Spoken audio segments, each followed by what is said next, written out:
Delhi liquor కేసులో మరోసారి CBI ప్రత్యేక కోర్టు ముందు బీఆర్ఎస్ ఎమ్మెల్సీ కవిత హాజరయ్యారు. కవితను నిన్న అరెస్ట్ చేసిన సిబిఐ ఇవాళ కోర్టులో హాజరుపరిచారు. 5 రోజుల కస్టడీకి ఇవ్వాలని కోరింది సిబిఐ. లిక్కర్ కేసులో కవితది కీలక పాత్ర అని కోర్టులో పేర్కొంది. సౌత్ గ్రూప్ నకు చెందిన ఒక business man Delhi CM Kejriwal ను కలిశారని, దాంతో ఆయన లిక్కర్ బిజినెస్ కు సహకరిస్తానని హామీ ఇచ్చారని సిబిఐ తరపు లాయర్లు కోర్టు దృష్టికి తీసుకొచ్చారు. లిక్కర్ వ్యాపారాలను కేజ్రీవాల్ కు కల్పించిందే కవిత అని స్పష్టం చేశారు. ఆ తర్వాత కవిత తనను కలవాలని ఆ మద్యం వ్యాపారికి చెప్పినట్లు పేర్కొన్నారు.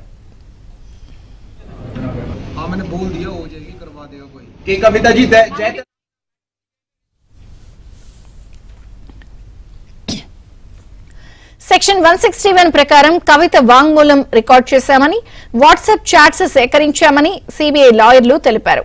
ఈ స్కామ్ లో కవిత కీ రోల్ పోషించారని వెల్లడించారు. 100 కోట్ల రూపాయల డబ్బును విజయ్ నాయర్ ద్వారా ఆప్ నేతలకు ఇచ్చారన్నారు. ఢిల్లీ లిక్కర్ పాలసీ రూపకల్పనపై తాము పనిచేస్తున్నామని, కాబట్టి 50 కోట్ల రూపాయలు ఇవ్వాలని కవిత సూచించారని లాయర్లు చెప్పారు. దాదాపు 12 కోట్ల రూపాయలు గోవా ఎన్నికలకు హవాలా రూపంలో వెళ్లాయన్నారు.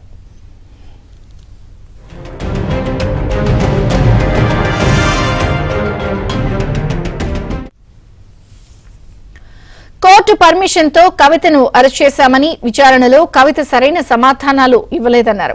కవిత అరెస్టుపై ఆమె భర్తకు సమాచారం ఇచ్చామన్నారు సిబిఐ లాయర్లు. జైలు అధికారులకు ఒకరోజు ముందే చెప్పామన్నారు. అయితే తనను అరెస్ట్ చేసినట్లు రాత్రి 10:30కు జైలు అధికారులు చెప్పారని కోర్టుకు తెలిపారు కవిత. వెంటనే తన భర్తకు ఫోన్ చేసినట్లు వెల్లడించారు.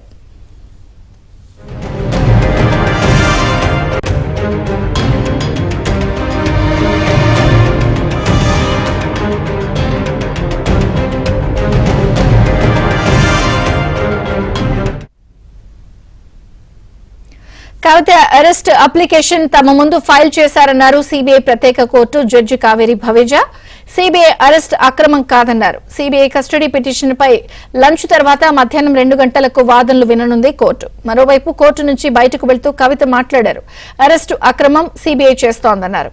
ఇక కవిత ఢిల్లీ లిక్కర్ కేసుకి సంబంధించి మరిన్ని అప్డేట్స్ ఢిల్లీ ప్రతినిధి సతీష్ అడిగి తెలుసుకుందాం. సతీష్, విజయ్ చంద్రిక సిబిఐ ప్రశ్నించడాన్ని సవాల్ చేస్తూ ఎమ్మెల్సీ కవిత దాఖలు చేసిన ఒక్క పిటిషన్, ఆమె అరెస్టులు పై దాఖలైన మరో పిటిషన్, 2 పిటిషన్లు కలిపి మధ్యాహ్నం 2 గంటల పైకు తీర్పు ఇవ్వనుంది కావేరి భవేజా జడ్జి. అయితే సిబిఐ కస్టడీ పిటిషన్ పైన లంచ్ తర్వాత వాదనలు కోర్టు వినబోతుంది. 5 రోజుల పాటు కూడా కవితను కస్టడీకి ఇవ్వాల్సిందిగా సిబిఐ వాదన వినిపించింది. 5 రోజుల కస్టడీ అంశం పైన 2 గంటల తర్వాత జరగబోయే వాదనలో క్లారిటీ రాబోతుంది. ఇక 2 రోజులు కస్టడీ ఇస్తారన్నది కూడా చూడాల్సి ఉంటుంది. ఇక ఈ కవిత కాసేపు కోర్టు నుంచి బయటకు వెళ్తున్న సందర్భంలో మీడియాతో మాట్లాడుతూ సిబిఐ అరెస్టు అక్రమము, సిబిఐ చేస్తుంది తప్పు అనే అంశాన్ని కూడా స్పష్టం చేసింది. ఇక సుదీర్ఘంగా సిబిఐ వాదన వినిపించింది. 5వ తేదీన అప్లికేషన్ వేశాము, 6వ తేదీన విచారించాము, అరెస్టుకు ముందు కోర్టు అనుమతి తీసుకున్నామని సిబిఐ కోర్టు ముందు వాదన వినిపించింది. ప్రాథమిక సూత్రాలను, ఫండమెంటల్ రైట్స్ ను మేము ఉల్లంఘించలేదన్న అంశాన్ని స్పష్టం చేస్తూ అరెస్టు తర్వాత ఆమె భర్తకు కూడా సమాచారం ఇచ్చామని చెప్తున్నారు. అయితే తన అరెస్టు జరిగిన పరిస్థితులను కవిత నేరుగా కోర్టుకు వివరించారు. నాకు విచారణ అన్నారు, అరెస్టు చేస్తున్నట్లు రాత్రి 10:30 సందర్భంలో చెప్పినట్టు కూడా సమాచారం ఇచ్చారు. ఆమె వెంటనే ఫోన్ తో తన భర్తకు సమాచారం ఇచ్చినట్టు తెలిసింది. అయితే కుటుంబ సభ్యులు కవిత భర్త అనిల్ చెప్తున్న ప్రకారం చూసుకుంటే ఉదయం 10:30కు తనకు ఒక మెసేజ్ పెట్టారు. అనంతరం 12:00కి అరెస్ట్ చేసి 12:56కు తనకు ఇన్ఫర్మేషన్ ఇచ్చినట్టు కూడా కవిత భర్త కోర్టు ముందు చెప్పారు. అయితే తన అరెస్ట్ టైంలో కావాలని అరెస్ట్ చేశారనే అంశాన్ని కూడా కోర్టు ముందు కవిత కూడా ఉంచారు. మరోవైపు ఈ కేసులో దాదాపు లిక్కర్ కేసుకు సంబంధించిన కింగుల కీలక పాత్రధారి, సూత్రధారిగా కవిత కూడా ఒకరున్నారు. అసలు ఈ లిక్కర్ సంబంధించిన విషయంలో కేజ్రీవాల్ ని కలిసేందుకు ఒక బిజినెస్ మ్యాన్ కు కేజ్రీవాల్ దగ్గరికి పంపించింది అసలు కవిత. వారిద్దరి మధ్య మాట్లాడించింది కవిత అనే అంశాన్ని కూడా సిబిఐ కోర్టు ముందు వివరించింది. దాదాపు 100 కోట్ల రూపాయలు ఏ విధంగా చేతులు మారాయి, అదేవిధంగా శరత్ చంద్రారెడ్డిని 25 కోట్ల రూపాయలు ఇవ్వాల్సిందిగా కవిత ఏ విధంగా అడిగిందనే అంశాన్ని చెప్పారు. మాగుంట రాఘవరెడ్డికి సంబంధించిన ఒక లిక్కర్ సంబంధించిన దాంట్లో ఎన్ఓసికి సంబంధించిన అంశాన్ని కూడా కవితనే క్లియర్ చేసింది. అయితే శరత్ చంద్రారెడ్డి 25 కోట్లు ఇవ్వాల్సిందిగా కోరితే ఆయన ముందు కొంత సముఖత వ్యక్తం చేయలేదు. అనంతరం తిరిగి అతను కూడా ఇందులో డబ్బులు ఇన్వెస్ట్ చేశారనే అంశాన్ని కూడా సిబిఐ కోర్టు ముందు ఇచ్చింది.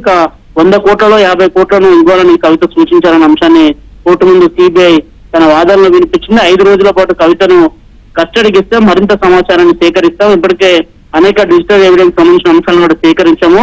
అదేవిధంగా అరుణ్ రామచంద్ర పిల్లే కావచ్చు, గతంలో అభిషేక్ బోయినపల్లి కావచ్చు, వీరందరూ ఇచ్చిన స్టేట్మెంట్ల ఆధారంగా ఈ కేసులో మరో నిందితుడుగా ఉన్న దినేష్ అరోరా స్టేట్మెంట్ రికార్డ్ చేశారు. తన వాంగ్మూలంలో సైతం కూడా కవిత ఇన్వాల్వ్ అయింది, అభిషేక్ బోయినపల్లి ద్వారా డబ్బులు ఇప్పించారన్న అంశాన్ని కూడా స్పష్టం చేశారనేది కూడా కోర్టు ముందు సుదీర్ఘంగా వాదనలు వినిపించారు. అయితే జడ్జి కావేరి బవేజా కేసు విచారణ 2 గంటల కేసును మొత్తం 2 అప్లికేషన్లు, కవితను ప్రశ్నించడం ఒకటి, కవితను అరెస్ట్ చేయడం సిబిఐ పైన 2 అప్లికేషన్లతో పాటు సిబిఐ 5 రోజుల పాటు కవితను కస్టడీకి అడిగే అంశం పైన మొత్తం 3 పైన 2 గంటల తర్వాత క్లారిటీ రాబోతుంది. కవితకు 5 రోజులు సిబిఐ కస్టడీ ఇస్తుందా లేదంటే కస్టడీ కొంత తగ్గిస్తుందా అనేది కూడా చూడాల్సి ఉంటుంది. విజయ చంద్రిక. Thank you Satish.